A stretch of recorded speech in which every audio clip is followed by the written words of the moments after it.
BTV देख रहे सभी दर्शकों का स्वागत। मैं हूं लवदी बडियाल। बुलेटिन की शुरुआत करते हैं हेडलाइंस के साथ। सुप्रीम कोर्ट में बिल्किस बानो गैंगरेप केस में 24 अगस्त को हुई सुनवाई। दोषियों के वकीलों ने रखी अपनी दलीलें। चंद्रयान 3 की लैंडिंग के बाद प्रज्ञान रोवर ने चंद्रमा की सतह पर घूमना किया शुरू। हरियाणा में कल से विधानसभा का मॉनसून सत्र होगा शुरू। बिजनेस एडवाइजरी कमेटी की मीटिंग में किया गया फैसला। पंजाब में प्रधानमंत्री नरेंद्र मोदी के खिलाफ शिकायत कराई गई दर्ज। अब खबरें विस्तार के साथ। सुप्रीम कोर्ट में बिल्किस बानो गैंगरेप केस में 24 अगस्त को सुनवाई हुई। इस दौरान दोषियों के वकीलों ने भी अपनी दलीलें रखी। एक दोषी राधेश्याम के वकील ने अपने क्लाइंट के अच्छे चाल चलन को साबित करने के लिए कोर्ट से कहा कि उनका क्लाइंट रिहाई के बाद से वकालत कर रहा है और लोअर कोर्ट में motor vehicle accident claim advocate है। इस पर जस्टिस नागरत्न ने हैरानी जताते हुए पूछा, ये कैसे हुआ? क्या कोई सजा याफ्ता प्रैक्टिस कर सकता है? तब वकील ने कहा कि दोषी अपनी सजा काट चुका है, लेकिन कोर्ट ने इस दलील को खारिज करते हुए कहा कि दोषी तो वो अब भी है। उसकी सजा पूरी होने से पहले उसे रिहाई दी गई है। बता दें कि मामले की सुनवाई जस्टिस बीवी नागरत्न और जस्टिस उज्जवल भुइयां की बेंच कर रही है और इस केस की अगली सुनवाई 31 अगस्त को दोपहर 3 बजे होगी। चंद्रयान 3 की लैंडिंग के बाद 6 पहियों और 26 किलो वाले प्रज्ञान रोवर ने चंद्रमा की सतह पर घूमना शुरू कर दिया है। करीब 14 घंटे बाद गुरुवार सुबह भारतीय अंतरिक्ष अनुसंधान संगठन ने रोवर के बाहर आने की पुष्टि की है। हालांकि इन स्पेस चेयरमैन पवन के गोयनका ने बुधवार देर रात ही प्रज्ञान रोवर की रैंप से बाहर निकलते हुए तस्वीर शेयर की थी। चांद की सतह पर आते ही रोवर ने सबसे पहले अपने सोलर पैनल खोजे। ये 1 सेंटीमीटर प्रति सेकंड की गति से चलता है और अपने आसपास की चीजों को स्कैन करने के लिए नेविगेशन कैमरों का इस्तेमाल कर रहा है। रोवर अगले 12 दिनों में करीब आधा किलोमीटर का सफर तय करेगा। अगले 12 दिनों के दौरान रोवर डेटा जमा करेगा और इसे लैंडर को भेजेगा। लैंडर इस डेटा को पृथ्वी तक पहुंचाएगा। बता दें कि डेटा पहुंचाने में चंद्रयान 2 के ऑर्बिटर की भी मदद ली जाएगी। गौरतलब है कि चंद्रयान 3 को आंध्र प्रदेश के श्रीहरिकोटा से 14 जुलाई को लॉन्च किया गया था। इसे चांद की सतह पर लैंड करने में 41 दिन लगे थे। बता दें कि लैंडर बुधवार शाम 6:04 पर दक्षिणी ध्रुव पर लैंड हुआ था। हिमाचल प्रदेश के कुल्लू जिले में गुरुवार सुबह 30 सेकंड के अंदर 7 इमारतें गिर गई। हालांकि हादसे में किसी के हताहत होने की खबर नहीं है। बता दें कि प्रशासन ने इन इमारतों को 3 दिन पहले ही खाली करवा लिया था। आसपास की 2-3 इमारतों पर अभी भी खतरा बना हुआ है, इसलिए यहां लोगों के आने जाने पर रोक लगा दी गई है। वहीं राज्य में पिछले 24 घंटों में बारिश से जुड़ी घटनाओं में 12 लोगों की मौत हो गई है। इनमें से 7 मौतें मंडी और शिमला में लैंडस्लाइड की वजह से हुई। इसके अलावा कई घर टूट गए और 400 सड़कें ब्लॉक हो गई। भारी बारिश के चलते कुल्लू मनाली हाईवे भी बंद कर दिया गया है।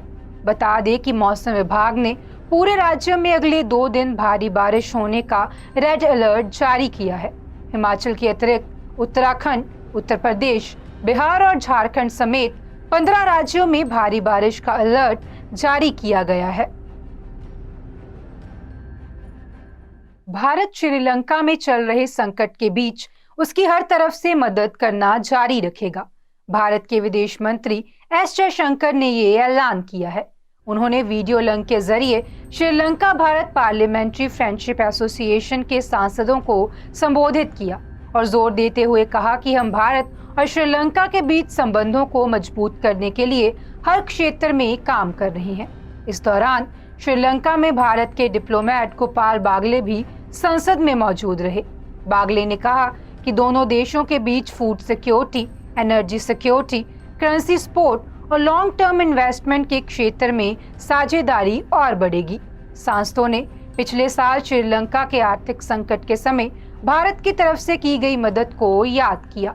गौरतलब है कि भारत ने पिछले साल श्रीलंका को $4 बिलियन से अधिक की आर्थिक सहायता दी थी। इसमें जरूरी चीजों और फ्यूल का निर्यात भी शामिल था। हरियाणा में कल से विधानसभा का मॉनसून सत्र शुरू हो जाएगा। बिजनेस एडवाइजरी कमेटी की मीटिंग में इसका फैसला किया गया है। बीएससी की मीटिंग में सत्र की अवधि बढ़ाने की मांग भी रखी गई, लेकिन इस पर फैसला नहीं हो पाया। पूर्व सीएम भूपेंद्र सिंह हुड्डा ने कहा कि इतने कम समय में राज्य के जनहित से जुड़े मुद्दों को नहीं उठाया जा सकता, इसलिए इसकी अवधि बढ़ानी चाहिए। लेकिन तय किया गया कि सत्र 3 दिनों का होगा। 25 अगस्त से इसकी शुरुआत होगी और 29 अगस्त को सत्र का लास्ट डे होगा। बता दें कि कमेटी की मीटिंग में मुख्यमंत्री मनोहर लाल खट्टर के साथ speaker Gyanchand Gupta, deputy CM Dushyant Chautala, पूर्व CM Bhupendra Singh Hooda, deputy speaker Ranbir Gangwa शामिल रहे। G20 समिट को लेकर दिल्ली में तैयारियां अब अंतिम चरण में है। दिल्ली में G20 समिट का आयोजन 9 और 10 सितंबर को होने वाला है। इसको देखते हुए दिल्ली में केंद्र सरकार के सभी दफ्तर 8 से 10 सितंबर तक बंद रहेंगे। इस संबंध में केंद्र सरकार ने गुरुवार को नोटिस जारी कर जानकारी दी है। केंद्र सरकार द्वारा दफ्तर बंद रखने के संबंध में जारी नोटिस में लिखा है कि दिल्ली में G20 समिट का आयोजन 9 और 10 सितंबर को होने वाला है। इस समिट में कई देशों के राष्ट्रीय अध्यक्ष शामिल होंगे। इसके अलावा कई देशों के प्रतिनिधि भी समिट में शामिल हो सकते हैं। इस आयोजन को देखते हुए दिल्ली में केंद्र सरकार के सभी दफ्तरों को 8 सितंबर से 10 सितंबर के बीच बंद रखा जाएगा। पंजाब में प्रधानमंत्री नरेंद्र मोदी के खिलाफ शिकायत दर्ज कराई गई है। ये शिकायत जिला होशियारपुर के एसएसपी सरताज सिंह चहल को दी गई है। साथ ही उनसे प्रधानमंत्री के खिलाफ एफआईआर दर्ज करने की मांग भी की गई है। बता दें कि मामले में शिकायतकर्ता सोशलिस्ट पार्टी ऑफ इंडिया का 7 सदस्यीय प्रतिनिधि मंडल है। शिकायतकर्ता ओम सिंह सटियाना और पूर्व प्रधान बलवंत सिंह खेड़ा की अगुवाई में प्रतिनिधि मंडल ने होशियारपुर के एसएसपी को शिकायत दी है। शिकायतकर्ता प्रतिनिधि मंडल के नेताओं के अनुसार प्रधानमंत्री नरेंद्र मोदी द्वारा विचारों की आजादी को जाहिर करते हुए नैतिक मूल्यों की उल्लंघना की गई है। प्रधानमंत्री द्वारा धर्म को लेकर सियासत के साथ मिलाकर कर्नाटक चुनाव की रैलियों में वोटरों को ईवीएम मशीन का बटन दबाते समय जय बजरंगबली का नारा लगाने की अपील की गई है। बता दें कि शिकायतकर्ता प्रतिनिधि मंडल द्वारा प्रधानमंत्री की वीडियो रिकॉर्डिंग की क्लिप भी शिकायत के साथ संकलन की गई है। होशियारपुर पुलिस द्वारा मामला पंजाब पुलिस के उच्च अधिकारियों के संज्ञान में ला दिया गया है, लेकिन कार्रवाई के संबंध में प्रतिनिधि मंडल को फिलहाल कोई स्पष्ट जवाब नहीं दिया गया है।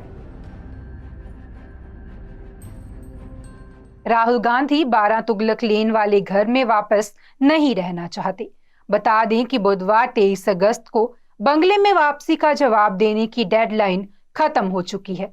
गौरतलब है कि बंगले में वापसी के लिए 15 दिन के अंदर राहुल को लोकसभा कमेटी को जवाब देना था, जिसके लिए उन्होंने औपचारिक रूप से इनकार कर दिया है। बता दें कि इस बंगले में राहुल गांधी 19 साल रहे थे, लेकिन मोदी सरनेम केस में 2 साल की सजा मिलने के बाद 22 अप्रैल को उन्हें ये बंगला खाली करना पड़ा था। घर छोड़ते वक्त राहुल ने कहा था कि उन्हें सच बोलने की सजा दी गई है। वो घर उन्हें भारत के लोगों ने दिया था। बावजूद इसके वे उस घर में वापस नहीं जाना चाहते जो उनसे छीन लिया गया था। तेलंगाना हाई कोर्ट की एडमिनिस्ट्रेटिव यूनिट ने मुख्य चुनाव आयुक्त राजीव कुमार और 11 अन्य लोगों के खिलाफ एफआईआर दर्ज करने का आदेश देने वाले स्पेशल सेशन जज के जया कुमार को सस्पेंड कर दिया है। कोर्ट ने कहा कि सेशन जज ने बिना वजह जल्दबाजी में फैसला लिया। उनसे ड्यूटी निभाने में गंभीर चूक हुई है। बता दें कि एक सीनियर अधिकारी ने हाई कोर्ट में इस मामले पर शिकायत दर्ज कराई थी। इसके बाद सांसदों और विधायकों के मुकदमे के लिए नियुक्त स्पेशल सेशन कोर्ट के जज कुमार के खिलाफ प्रशासनिक स्तर पर निलंबन शुरू हुआ था। इसके बाद उन्हें व्यापक जनहित में तेलंगाना सिविल सेवा नियम 1991 के तहत निलंबित कर दिया गया। बता दें कि मामला एक निजी शिकायत के आधार पर सेशन कोर्ट ने पुलिस के पास भेजा था, जिसमें आरोप लगाया गया था कि महबूबनगर से विधायक श्रीनिवास गौड़ ने तथ्यों को छिपाकर चुनावी हलफनामे में छेड़छाड़ की थी। उन्होंने 2018 में राज्य में हुए विधानसभा चुनाव के दौरान दिया हलफनामा गलत जानकारी से तैयार किया था। शिकायत मिलने के बाद जज के जय कुमार ने पुलिस को निर्देश दिया कि मामले से जुड़ा सभी आरोपियों के खिलाफ एफआईआर दर्ज की जाए। इतना ही नहीं, 12 अगस्त को जज कुमार ने पुलिस को चेतावनी दी थी कि अगर वह उस दिन शाम 4 बजे से पहले मामला दर्ज नहीं करते तो पुलिस के खिलाफ अवमानना केस दर्ज किया जाएगा। बता दें कि तेलंगाना हाई कोर्ट ने जज जया कुमार को आदेश दिया कि वे बिना परमिशन हैदराबाद नहीं छोड़ेंगे और उनके खिलाफ अनुशासनात्मक कार्रवाई भी शुरू की गई है। नेपाल के जनकपुर के पास श्रद्धालुओं से भरी बस गहरी खाई में गिर गई। हादसा देर रात 2 बजे मध्य प्रांत के बारां जिले में हुआ।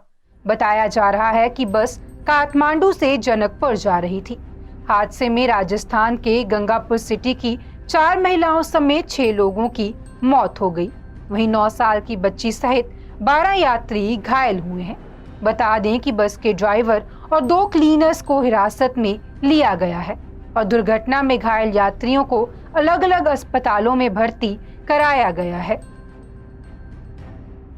आज के बुलेटिन में फिलहाल इतना ही। आप देखते रहें BTV, be positive, be yourself.